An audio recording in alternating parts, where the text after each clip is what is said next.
มาเพียบซุ่มจะมาปูยุมยีพุทธบริษัทទាំងអស់ប៉ុណ្ណានេះជាទស្សនភាពនៅក្នុងបរិវេណវត្តមនីជលសាបុប្ផារតនារាមហៅវត្តពីមឃ្លាំងប៉ុណ្ណាស្ថិតនៅភូមិព្រែកខ្នាយឃុំលើកដៃស្រុកកធំខេត្តកណ្ដាលពណ៌ទឹកឡើងលិចអស់ហើយញាតិញោមហើយនៅក្នុងវត្តពីមឃ្លាំងរបស់យើងមិនថាតែក្នុងវត្តទេញោម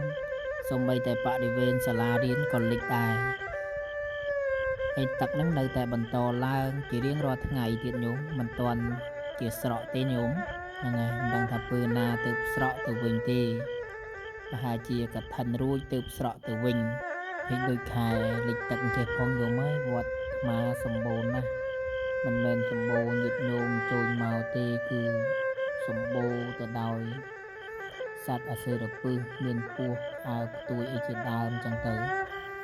ជួនកាលទៅវាចូលដល់ក្នុងបន្ទប់ក៏មានដែរញាតិញោមមិនថាតែបន្ទប់អាត្មាឬក៏បន្ទប់កូននេនតូចៗទេឃើញហ្នឹងភ្ញាក់តញឹកតែគ្នាក៏អត់បានមកធ្វើអ្វីយើងដែរញោមគ្នារកកន្លែងជ្រក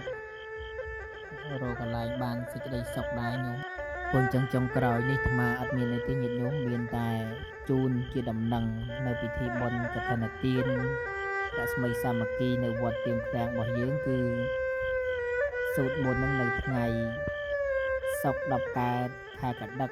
ឆ្នាំម្សាញ់សប្បុរស័កពុទ្ធសករាជ2569ត្រូវនឹងថ្ងៃទី31ខែតុលា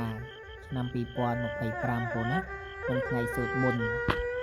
ថ្ងៃឆ្លងគឺថ្ងៃសៅរ៍11កើតខែកដិកឆ្នាំម្សាញ់សប្បុរស័កពុទ្ធសករាជ2569ត្រូវនឹងថ្ងៃទី1ខែវិច្ឆិកាឆ្នាំ2025ប៉ុណ្ណាចឹងវីដេអូនេះមានតែប៉ុណ្្នឹងទេប៉ុណ្ណាអាត្មាសូមចម្រើនពរលាសូមអរព្រះគុណនិងសូមអរគុណ